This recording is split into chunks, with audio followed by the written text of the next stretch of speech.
Hello, welcome back. I'm the Grouchy Historian, and we are at our 8th and final video covering AP American history from 1980 to present. Okay, so sit down, strap in, because you're going to get the full, unfiltered Grouchy Historian, because this is that period of history that I always go to first when I'm evaluating a history book, particularly a textbook that my student might be using as a public school student, to look at how the history book treats Ronald Reagan. That's right, Uncle Ronnie, part of the Holy Trifecta that ended the Cold War. We'll get to that more in a minute. I always look and see how they treat Ronald Reagan. I have to say, not really impressed with AP American history, but we're going to go with it anyway. Okay. So Ronald Reagan is elected by a landslide in 1980. By the way, reelected by a bigger landslide in 1984, probably the biggest landslide in American history in terms of electoral votes and indeed popular votes. Ronald Reagan in 1984 wins every state in the country except Minnesota, which is Walter Mondale's home state, and shocking, but not unsurprising, the District of Columbia. Ronald Reagan has boundless enthusiasm and a boundless confidence and patriotic spirit for America. Almost immediately after Reagan is elected president, he begins to rebuild American confidence and jumpstarts the economy. This is one of those things where we get into the whole issue of what's called supply side economics. Ronald Reagan was influenced by a particular economist named Arthur Laffer. Laffer invented a concept called the Laffer curve, which is a scientific proof. By the way, economics has science too. I know that certain liberals and progressives try to bend the laws of economics to suit them. Strangely, you cannot bend the laws of economics any more than you can bend the laws of physics. Laffer actually showed that at a certain point, raising tax rates did not raise more taxes. Shocking, because people would reduce their economic activity, figure out new and inventive ways to hide their money, and you reach a certain point where trying to tax people more is not going to raise more revenue. He believed that by cutting tax rates, you would in fact grow the economy and build up your tax base and your tax revenue. And in fact, fair and open-minded statistically based historians have shown that this is true over time. Tax cuts properly implemented actually help raise more revenue by making it more beneficial to invest in the economy, invest in a business, and make more money. Not really how the AP American history book views it, but that's okay. We understand. They also got the date of Waterloo wrong in their world history book, but that's another topic of conversation. The other thing Reagan does is Reagan throws the concept of détente out the window, and he decides that he is not going to live with, pacify, deal with communism. He is going to defeat it. He is going to defeat the Soviet Union. He is going to consign them to the ash heap of history. He calls them an evil empire. And the American liberal progressive left, the European liberal progressive left, pretty much everybody on the left loses their mind. But he's right. Ronald Reagan has the Oh, by the way, and Ronald Reagan is also said to be a dunce, an actor. Hey, he was in that movie with that chimpanzee, Bonzo Goes to College. In fact, Reagan was an incredibly well-read man. If you've ever read Reagan's diary or read the books on Reagan's writings, Reagan was extremely well-versed in the evils of communism, had a impeccably well-planned strategy to defeat communism, and it cannot be underestimated that it cannot be anything but providence that Ronald Reagan, John Paul II, and Margaret Thatcher all came to power, so to speak, in the late 1970s, early 1980s. I call this the Holy Trinity of Reagan, Thatcher, and John Paul II that cannot be underestimated in their defeat of the Soviet Union on two fronts. First of all, both Reagan and John Paul II were very plain spoken that the Soviet Union was morally evil. Communism was morally evil, not the Russian people. Communism and the communist government of the Soviet Union was repressive, did not meet the needs of its people, and was aggressive and needed to go. This was something that pretty much no president had ever said. John Paul II, of course, was even more damaging to the Soviets because of his more subtle approach. His first visit to Poland sent shockwaves through the Kremlin, which is why they tried to have him assassinated, and set the Polish people on the path of being sort of the pioneers of throwing off the shackles of the Soviet Union and the shackles of communism. Margaret Thatcher, by helping to rebuild Britain and bring Britain back from the brink of socialist, what's the word I would say, socialist purgatory, also helped with the rebuilding of NATO, the reconfidence of the Western Europeans that they could stand up to the Soviets, and the ability of Reagan, Thatcher, and John Paul II to not only confront the Soviets, but Reagan literally through his defense buildup and his rebuilding of the American economy. By the way, don't forget, the Reagan expansion began in 1980 with a mild recession as Reagan wrung out the inflation that had been brought about by the policies of Richard Nixon, Gerald Ford, and Jimmy Carter.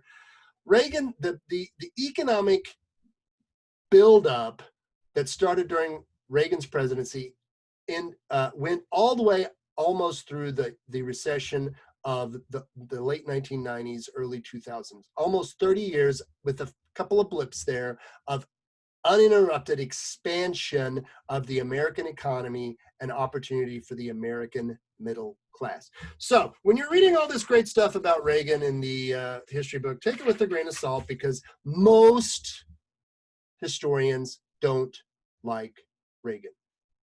And that's just my observation from 40 years. So Bush 41, George Herbert Walker Bush, again, a man of a lot of integrity, a lot of experience in the government. He's pretty much had every job in the government. He was a naval aviator during World War II. He was director of the CIA. He was a congressman. He was Reagan's vice president. He basically got Reagan's third term. He was extremely decisive on foreign policy. This was the era of Operation Desert Storm, the first big crisis after the fall of communism, which Bush had the privilege of overseeing after Reagan left office. So we see the crumbling of the Soviet Union. We see a wave of democracy sweeping across the former countries of the old Warsaw Pact, the old Soviet bloc. We see the reunification of Germany, but not everything is hunky-dory. There is also a great deal of instability, particularly in the former country of Yugoslavia, along some of the southern Islamic republics of the Soviet Union, particularly what will become the country of in the city of Grozny with the Chechens. But for the most part, George Bush, his decisive action to stop Saddam Hussein's aggression in invading Kuwait in 1990 does a couple of things. First, it shows that the U.S. is the sole hyperpower. That was the term used at the time. In the world, with the crumbling of almost the disintegration of the Soviet Union and its military might. But it also began what I term America's 30 years war in the Middle East. The U.S. is involved in a hot or cold war with Iraq and other countries in the Middle East, pretty much from 1990 to today, as we'll see. However, George Bush is accused of being out of touch with domestic needs. There's what turns out to be historically a very mild recession in 1991 and 1992, and this leads to Bush 41 becoming a one-term president. Now, the book talks about, spends a good deal of time here on immigration and a discussion of diversity. Of course, Reagan passes the first great amnesty of illegal immigrants in 1986. The book does a couple of things that are, I think, a little misleading. They, of course, accuse Reagan of huge budget deficits. Let's remember, Congress has the power of the purse. The Democrats controlled the House and the Senate for a good chunk of this time, other than a brief period when Republicans controlled the Senate after the election of 1980. So Reagan makes lots of deals with the Democrats, expecting the Democrats to hold up their side, which they don't. That's all I'm going to say about that. Bill Clinton is elected in 1992, serves 2 terms. He's a transitional presidency that deals with a lot of post-Cold War challenges, particularly, as I said, Yugoslavia disintegrates into an ethnic morass where you have Bosnians, Serbians, Croatians, Kosovars, Serbians, all killing each other for various reasons because they have like a really long history and they don't forget their history of why they hate each other. An increasing globalization. This is the era of the first big global trade treaties, NAFTA, a number of other global trade treaties that leads to a great disruption in the American economy. Combined with this, of course, is the rise of the internet and the information age, and of course, personal computers, PCs, microcomputers, whatever you want to call them, which were invented during Reagan's presidency, start to gain traction as not just some hobbyist toy, but a key aspect of business, education, all aspects of American life. This, of course, increases during Bill Clinton's presidency as the internet and the World Wide Web offers people the ability to share a great deal of information and, of course, puppy videos. However, Clinton, of course, also suffers from his own moral shortcomings and is the second president in history to be impeached for lying under oath, for committing perjury during a trial where he was sued by a woman who accused him of sexual assault. And interestingly enough, Bill Clinton was probably the last president who had a real chance to reform Social Security. The story goes, if the Monica Lewinsky scandal hadn't broken and pretty much consumed the last 2 years of Bill Clinton's presidency, he was ready to propose some significant reforms to Social Security, probably the biggest reforms since FDR created it. But that all fell to the wayside with the whole Monica Lewinsky situation. When the election of 2000 came around, Al Gore and George Bush had a very disputed election. It turns out, by the way, voting counts. At the end of the day, George Bush was elected president by 543 votes in the state of Florida. He was the first father-son presidential duo since John Adams and John Quincy Adams. Again, interesting take here that the book has, which of course is totally wrong in this case. It's an old saw of the Democratic Party that George Bush stole the election of 2000 by going to the Supreme Court, which stopped the recount. Let's be very clear. If you're a constitutional scholar and you look at this dispassionately, when the initial election was held, there was I remember this well. This was the most fascinating exercise in lawyers that I had ever seen.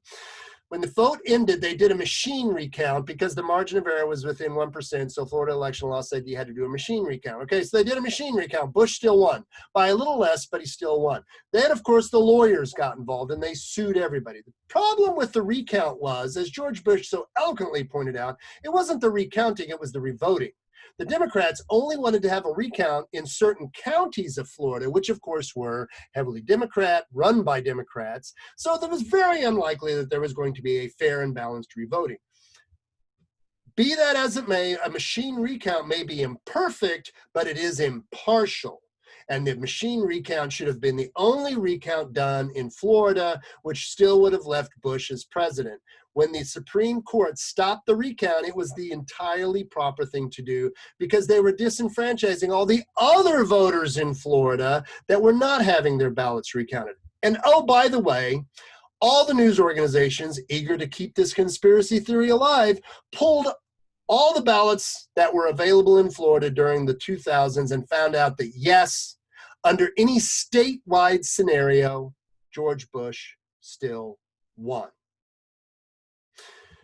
Bush takes the oath of office under a cloud of controversy, mostly manufactured by the media and the Democratic Party, and almost immediately encounters probably the greatest existential threat to the United States since World War II, the terrorist attacks of 9/11. Bush quickly responds, and we now have, again, continuing those 30-year wars, as I said, the United States invades Afghanistan, going after Al-Qaeda. Bush also makes the decision to invade Iraq, and the U.S. is almost pretty much constantly at war from 2001 to 2011 for Iraq, and still more or less in Afghanistan 20 years later. You can judge that for yourself. Of course, as we mentioned, the digital revolution increases even more in this era. This is the era of the smartphone, the iPad, all the things that have obviously significantly changed all aspects of our life.